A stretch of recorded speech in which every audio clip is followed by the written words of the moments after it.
CNN کے संग हमारे आज के मेहमान हैं सरबराह अवामी मुस्लिम लीग और वफाकी वज़ीर रेलवे शेख रशीद अहमद। उनसे मुलाकात के लिए हम म्यू गार्डन लाहौर में वाक़े उनकी सरकारी रिहाइशगाह पहुँचे तो उन्होंने हमारा पुरतपाक इस्तकबाल किया।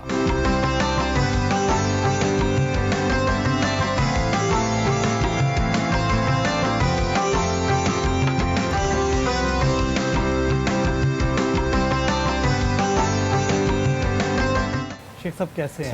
अल्हम्दुलिल्लाह।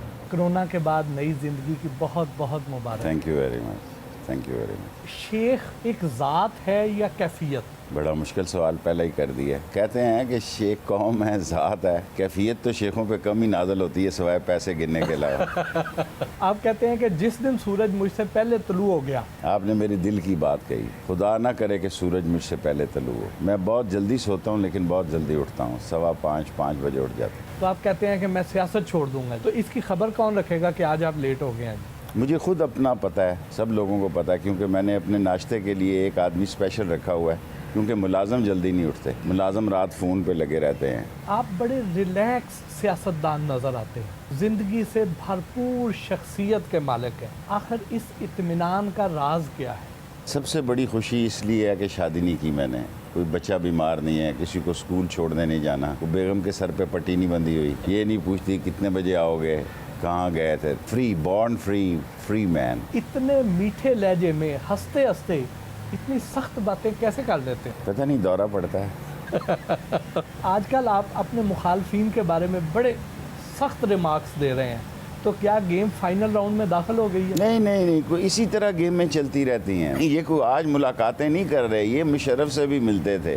नवाज शरीफ साहब ने रहील शरीफ को कहा कि मेडिएशन कराओ तारुल कादरी के दरमियान और इमरान खान के दरमियान। ज़बान से कुछ हैं, दिमाग से कुछ हैं, दिल से कुछ हैं, दुकान लगाई हुई है बस। बचपन में लोग डॉक्टर बनना चाहते हैं, इंजीनियर बनना चाहते हैं, कोई एक्टर बनना चाहता है। किससे इंस्पायर थे कि सियासतदान बनने का शौक़ था? इंस्पायर तो मैं जिन लोगों से था वो नहीं बन सके। हालांकि शोरश कश्मीरी से मेरा बड़ा बचपन में तल्लक था, चौधरी से भी तल्लक था, लेकिन जो मेरे आइडियल लोग थे उसको इस कौम ने मुस्तरद कर दिया वोटों में उनको। जब आप काउंसलर बनने के ख्वाब देखा करते थे, उस वक्त कभी ज़हन में आया था कि आप पाकिस्तान की सबसे मकबूल शख्सियत भी बनेंगे?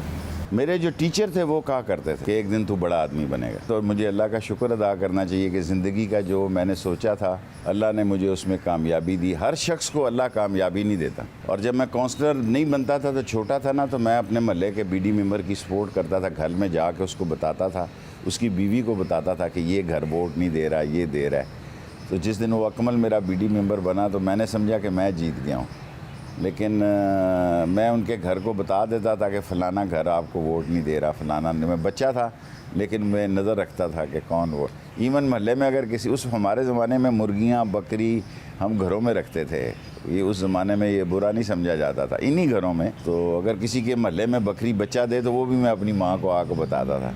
और पानी उस वक्त नलके से भरते थे सारे लोग, सारा महल्ला, घरों में पानी नहीं था। मैं बाज़ का पिछली बाल्टी आगे लगा लेता था तो झगड़ा होता था महल्ले में, तो घर वाले भी बाल्टियाँ मुझे ही देते थे कि मैं पीछे से आगे लगा लेता।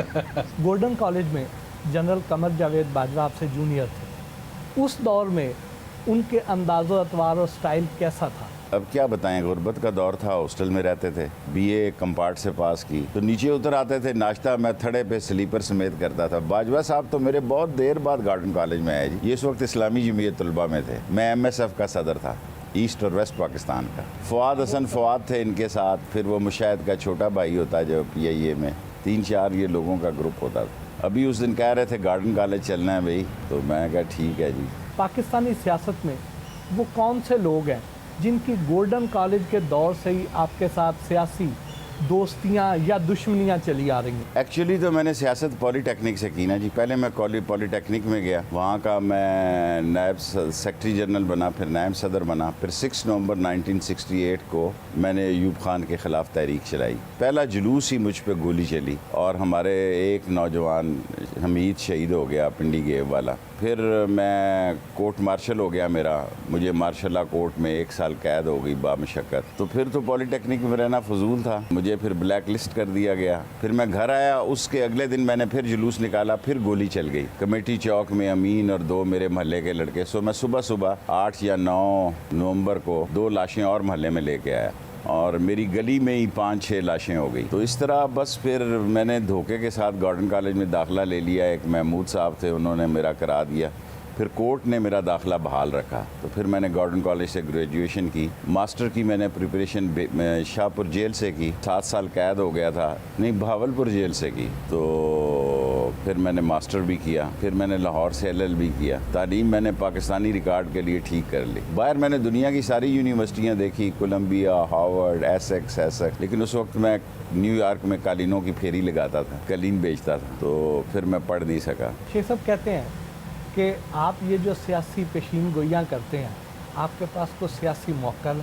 میں خود بھی بعض اوقات سوچتا ہوں کہ شاید میری ماں کی دعا ہے. موکل شکل کا تو مجھے علم نہیں، کیونکہ یہ جو زلزلے کی میں نے پیشن گوئی کی کہ زلزلہ آ رہا ہے اور ادھر مارگلا کی طرف سے آ رہا ہے اور اسی مہینے آ رہا ہے، یہ اتنی بڑی پیشن گوئی تھی کہ دنیا میں کوئی اور شخص کرتا. اور بڑا خوفناک زلزلہ آیا. مشرف نے مجھے پوچھا یہ کیوں؟ میں نے کہا جی مجھے ایسا میرے اندر کوئی ایسی چیز آ جاتی ہے کہ میرا منہ رکتا نہیں. اور میں نے روکا اسے کہ یار یہ بہت بڑی بات کہہ رہا ہوں کہ زلزلہ آنے والا ہے اسی رمضان کے مہینے میں، لیکن وہ میرے منہ سے نکل گیا. اور پھر زلزلہ اسی رمضان کے مہینے میں آ گیا. اس دن کے بعد میرے علاقے جو ہے نا جی، ایک حلقہ میرا مجھے مرشد پاک کہتا ہے، دوسرا پنڈی بوائے کہتا ہے، مشرف کہتا تھا 6 میں سے اس کے 3 فائر ٹھیک لگ جاتے ہیں. لوگ آپ کی پیشین گوئیاں جتنی مزے لے کر سنتے ہیں، ان میں سے جب کوئی غلط ہو جاتی ہے، میں کوئی پامس تو نہیں ہوں، لیکن لوگ اس کو سیریس لے لیتے ہیں، وچ از رانگ. اس کو تجزیے میں لینا چاہیے. کوئی پیر فقیر کا کہنا نہیں ہے، وہ ایک گناہگار انسان کی سوچ ہے. کیا انہی پیشین گوئیوں کی وجہ سے آپ اپنے آپ کو ٹی وی کی سب سے بڑی پارٹی سمجھتے ہیں؟ فیصل آباد میں پریس کانفرنس کی ہے، 12 کروڑ پہ گئی ہے. 14 کروڑ 12 کروڑ آج کل تو ڈیٹا ایک دم نکل آتا ہے، لیکن کوئی 4-5 کروڑ سے کم نہیں ہوتا میرا پروگرام. تو پھر سب سے پارٹی تو میں ہی ہوں بڑی. ان کے تو لاکھ کو ٹچ نہیں کرتے. ابھی نواز شریف صاحب نے پریس کانفرنس کی ہے، خطاب کیا ہے، 68 لاکھ کل ریٹنگ ہے ان کی. اگر ایک میرا کلپ بھی چلے تو 2-3 کروڑ میں ہوتا ہے. تو پھر بڑی پارٹی تو میں ہی ہوں. جس دن میں نے کہا کہ جس نے مجھے سننا ہے وہ سنے، جس نے نہیں سننا جو میری پارٹی میں نہیں ہے وہ ٹی وی کی سکرین سے ہٹ جائے. نواز شریف گیٹ نمبر 4 سے آئے، قربانی سے پہلے قربانی، سیاسی یتیم، اس طرح کے جو کاٹ دار جملے ہیں، یہ آمد ہوتی ہے. یہ میری روح اور میری سوچ میں اللہ تعالیٰ نے، یہ میری آمد ہے. کوئی میری تیاری نہیں، کوئی میرا مطالعہ نہیں. سوچ کے نہیں جاتا. لیکن شکر ہے ابھی تک منہ سے کوئی بکواس نہیں نکلی جس کا مجھے کوئی بہت بڑی قیمت دینی پڑ جائے. ورنہ کئی لوگوں کو میں نے ٹی وی پہ گالی دیتے ہوئے بھی سنا ہے. جب آپ نے اپنی پولیٹیکل پارٹی بنائی تو اس کا اینڈ گول کیا تھا؟ وزیر اعظم بننا؟ یہی نہیں، وہ تو میں بنانا نہیں چاہتا تھا. پارٹی میں نے اس لیے بنائی کہ مشرف نے مجھے سیکرٹری جنرل بنایا. چودھریز نے کہا کہ ہمیں یہ سیکرٹری جنرل قبول نہیں ہے، ہمیں مشاہد حسین سیکرٹری جنرل چاہیے. میں نے ان کو کہا یہ چھوڑ جائے گا، میں آپ کے باپ کا ساتھی ہوں اور آپ کی والدہ میری والدہ بنی ہوئی تھی، ان کا میں بیٹا بنا ہوا تھا، تو آپ ایسے نہ کریں. میں نے ان کے ساتھ 3 میٹنگز کی، لیکن ان کا فائنل کہنا یہ تھا کہ شیخ صاحب ہم آپ کے ساتھ بطور جنرل سیکرٹری نہیں چل سکتے. پھر میں نے چودھریوں کو کہا میں پارٹی بناؤں گا، ہوگی 1 سیٹ کی، لیکن پاکستان کی سب سے اہم پارٹی ہوگی.